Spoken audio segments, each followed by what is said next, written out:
Hello, welcome to White Threads Floss Tube number 88. Thanks so much for joining me today. Now I think I might have a few extra people along for the ride now because Jean Farish mentioned me and my previous video in her floss tube just the other day, and so quite a few people have come on over to have a look, and hopefully you've stuck around because you liked what you saw.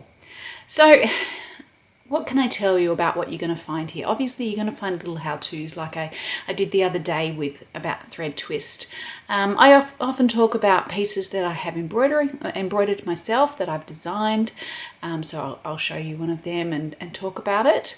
I give you updates on my books. So there's been a lot in the last while about my book that's just come out, Frisian Whitework Dutch Embroidery from Friesland.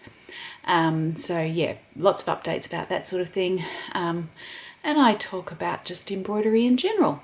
My videos are quite short as compared to some people with their floss tubes. So some people go on for about an hour or more, and quite frankly, I don't have that much to say. And I don't know that I really want to rabbit on that long, and I don't think you want to listen to me for that long either, really, do you? So my videos are quite short. They're usually between, sometimes they're down to 5 minutes, but sometimes they're as long as about 15 minutes. So it's somewhere in that range there. Usually, occasionally I'll do one that's longer, but only if I've got something really worthwhile to say. So today I'm going to show you a piece of embroidery that I did many years ago that you can buy the pattern for and make yourself. And I also want to talk to you about the Sydney Craft and Quilt Fair.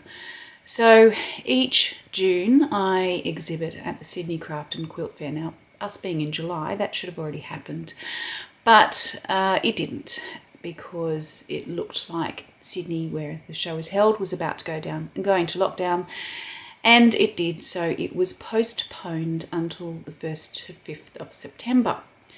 Now, that's about 5 weeks away now.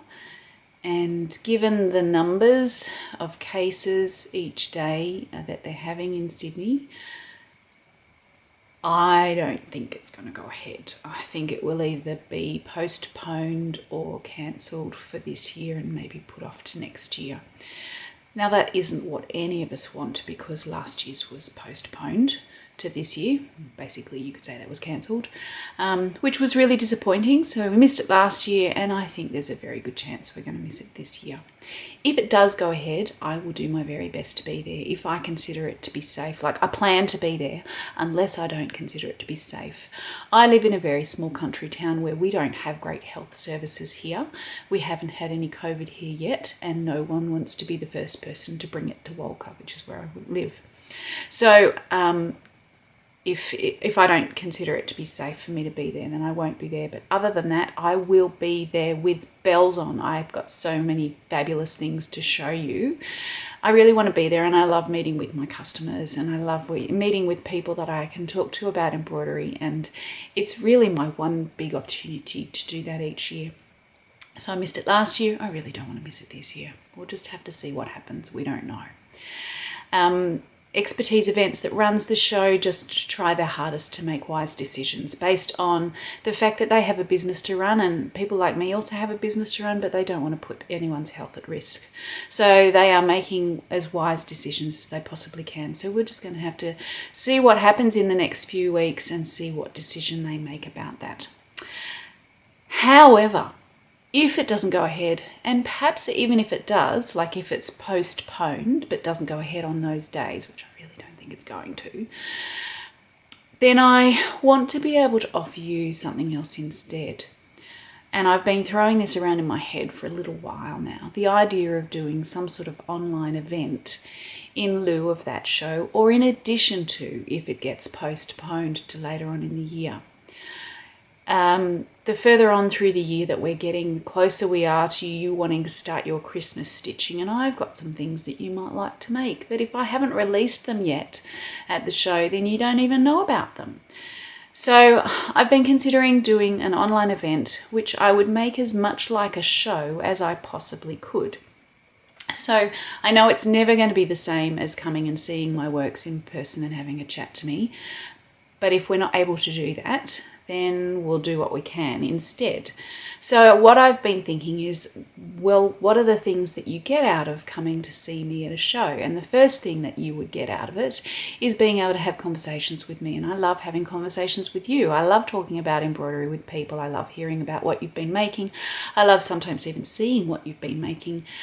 You know, all those sorts of things. I find it really interesting when people tell me what they think of my books and if they've had any difficulties, because that helps me to improve and make things better. And if it's a difficulty that I can help them with, then I love to be able to help them with that and give them some advice. So that is one thing that happens at a show. So if we were to do it online, then we might be able to have some question and answer sessions, which could be perhaps just written ones on Facebook, or perhaps we could have a Zoom session all together.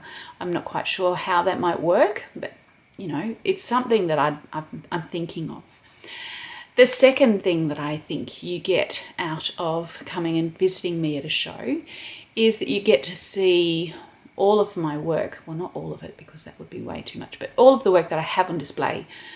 So usually that would be the projects from the current book, which in this case is Frisian white work, and really no one's seen them yet because the book's not out yet. Well, it wasn't out last show, which was 2 years ago. It's only just out recently, so I haven't had the chance to exhibit those works yet. So that's one of the things that you would get from a show. Then the rest of the walls are always covered in my embroidery work that you can look at up close, as close as you can get from, you know, looking up at something over there. But yeah, it is different to see things in real life. And so I was thinking, well, how can we make that work over video? And it will be harder, but I can go through all of the things that I would have had on show on the walls and show them to you, talk about them, show you interesting details, maybe even show you the back of them, which you wouldn't get to see at a show. And that sort of thing. So that's another thing that you could get out of my online show event, which won't be a show, but you know, something. The third one, I've made a list here. The third one is seeing my new products. So I usually have new products at a show, and I do have new products for this year. I've already released some of them. Did I have any right here? Yes, I've got one. It's a little needle minders that I have. So I've released a series of about, I think there's 8 of them, with pictures of my embroidery work on it. So there's 2 Frisian white work ones. Let me show you that way, because then you can actually see it. Hopefully you can see that. There's some Smoig ones, and there's other ones as well. So you can see them on my website. I'll put a link to that. So they are the one thing that I have already released as a new product for this show, apart from Frisian white work, which I was going to be launching at this show. Well, we'll have to see about that as well. And so there are other products that I will be releasing at the show that I haven't told you about yet, that I still do want you to be able to have, but I was waiting for the show to come. So that would be something else that I could show you at an online event. Then the other thing that I often spend a fair bit of time doing is when it's quieter, so often at the beginning of the day and at the end of the day when there's less people around, I'll sit at the front of my stall and I'll embroider. And anyone that wants to can wander past and see what I am doing and see how I'm doing it and ask me questions about what I'm doing. So it's just like a little mini demonstration of me doing embroidery. So last time, I can't say last year because last year's didn't go ahead, I stitched a little heart hanger embroidery and I got that done at the show. And it just gives people something to look at. It shows them how I embroider, the setup that I use. So I use a hoop on a stand and that sort of thing.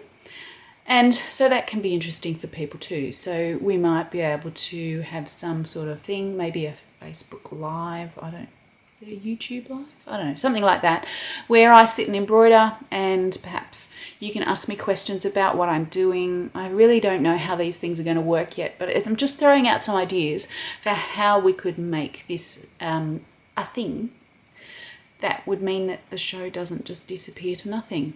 The other thing is that when I go and do the Sydney Craft and Quilt Fair, it's only people from Sydney and the surrounds that can come, or people who are able to and willing to travel.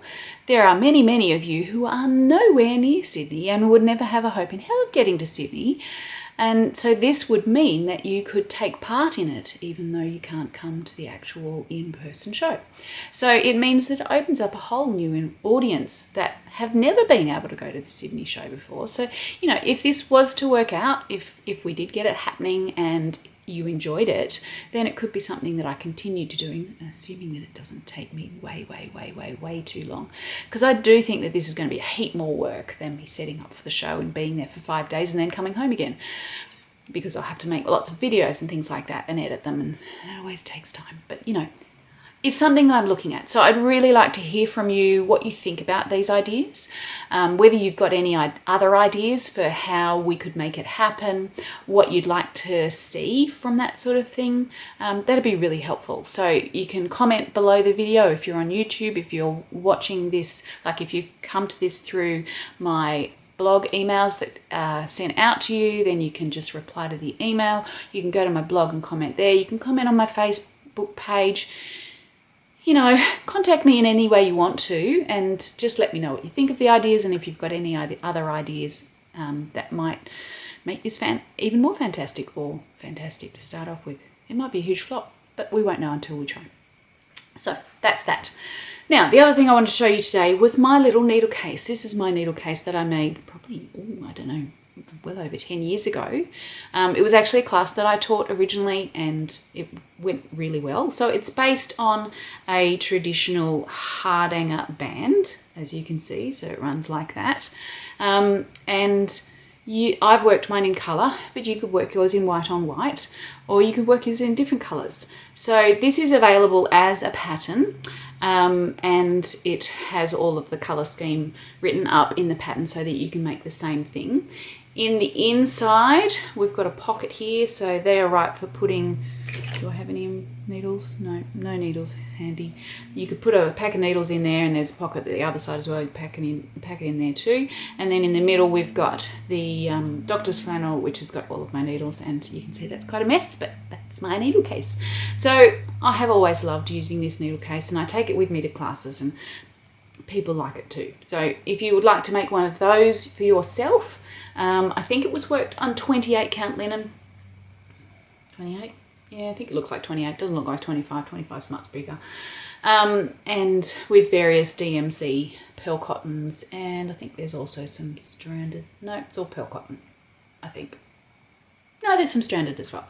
Anyway, all the details are in the pattern for that. So if you'd like to make that, there will be a link to where you can find the pattern for that.